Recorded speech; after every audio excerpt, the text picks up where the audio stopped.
What's up, guys? I'm Cole Young. Welcome to New Bedford, Massachusetts. We are here coming to you live from Ball Plant 3, home of the Titleist Pro V1 and Pro V1X manufacturing process. Ball Plant 3 is the most sophisticated state-of-the-art golf ball manufacturing facility in the world. All urethane manufacturing was consolidated into this facility back in August of 2004, when then Ball Plant 3 became the official new home of the Pro V1, Pro V1X manufacturing process. I'm a gearhead, huge tinker, so like knowing more about like the dimple patterns, like 392 versus like, you know, what we're at now in 2025. I think it's really cool to see that like even just the slightest little change affects it a lot, and it's cool to just see that we're going to be able to walk through that process today. Exactly. That mixing tower is mixing material that happens to be material that's going to be on a Pro V1X left dash. Do the colors mean anything to you? Like I saw some purple, I saw some blue. Yeah, they help us identify the different models. So we're making hundreds of thousands of balls a day. So we need to be able to quickly look and see a container of things and know which one that it is. This is rubber right out of the dry room.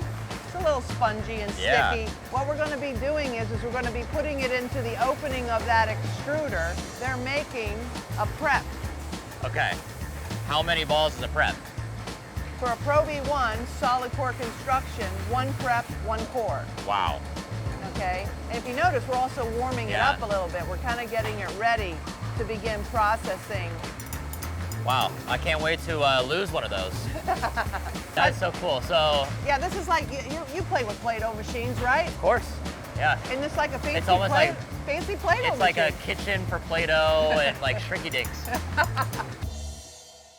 Now we're taking this prep and putting it in a press that's running at 300 degrees. We're going to turn it into this guy. Oh my God. You can go ahead and bounce it. It's kind of become like a super ball at this.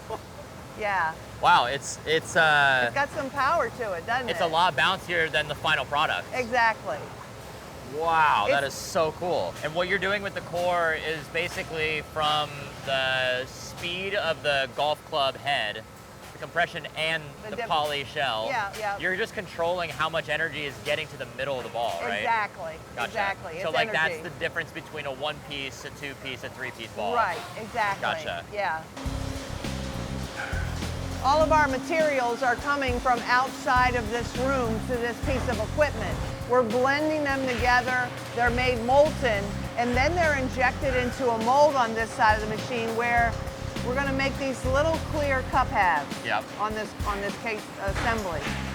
After we made those assemblies, we drop it over to this side of the machine where then we insert a Gleebard core between two cup halves. Now I know that looks like a lot of material, doesn't it? It looks like almost like a full-size golf ball. But what's going to happen is we're going to mold this around our core to where it's very thin. Yeah. So thin that if you cut open your golf ball, which we really don't do anymore, you might not even recognize it's there. But this casing layer does three important things for our ball. First of all, it acts as a vapor barrier to help protect the core's physical properties. This is going to be the V in Pro V1.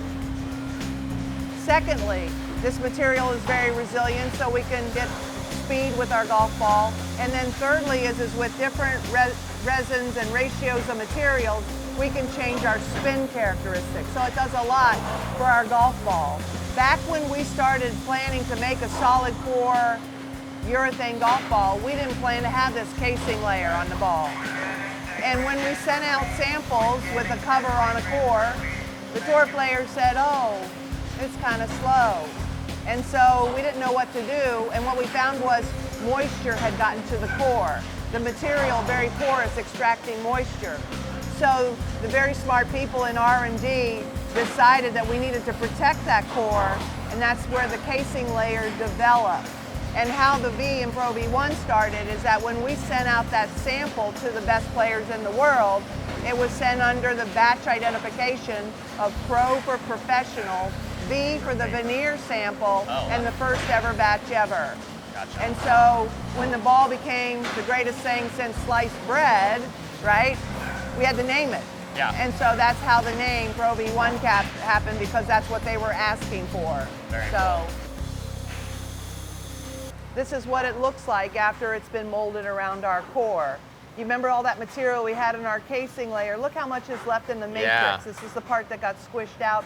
That tells me this layer, the veneer layer, is very thin on this core. Sure. And then we get to recycle all of this material back in our process. The process of putting a cover on a golf ball is a chemical reaction of time and temperature. So we're going to warm everything up. So our taste cores are warmed up, a little bit warmer now. Yeah.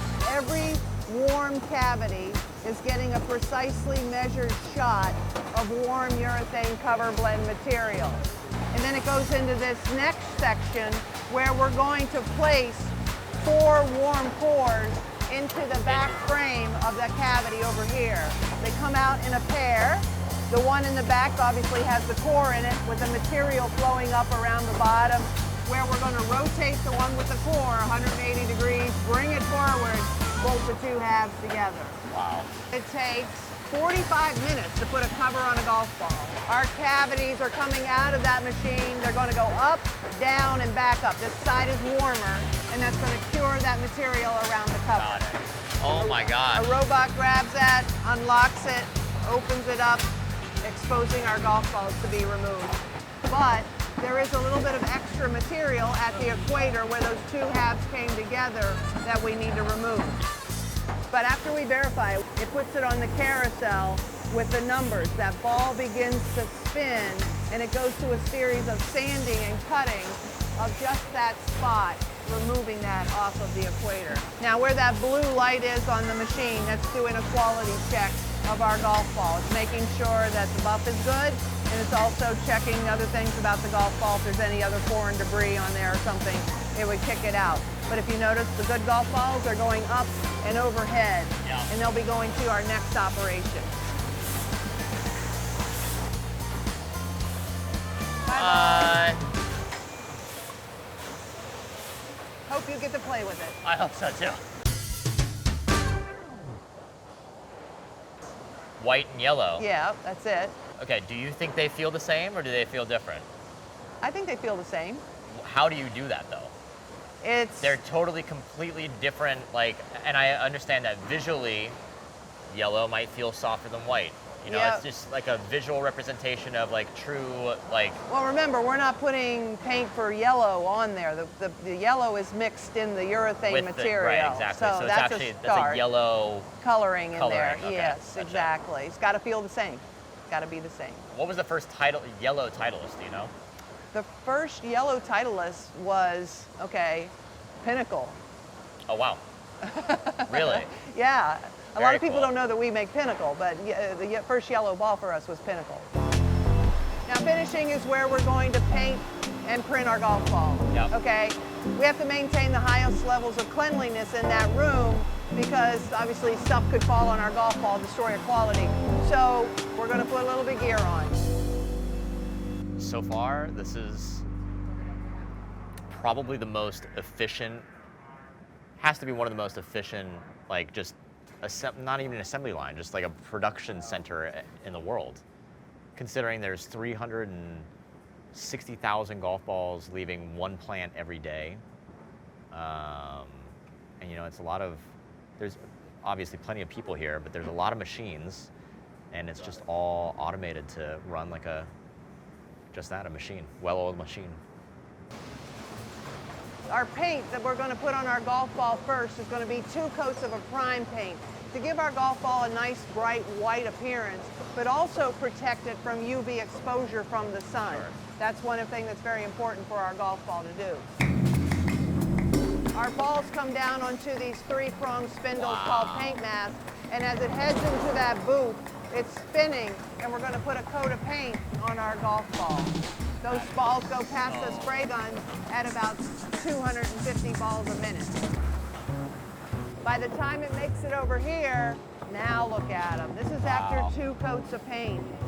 Balls to be printed go up an uplift conveyor. You see the first print head, it's actually, there's a disc with the black UV ink, something sliding underneath. That's the plate image. After it scrapes off the excess ink, if the pad turns, picks, then stamps the ball with the side stamp. After that, and this machine is printing Pro V1 today, we only need one more set of print heads that hit it from the side with the Titleist script and a number.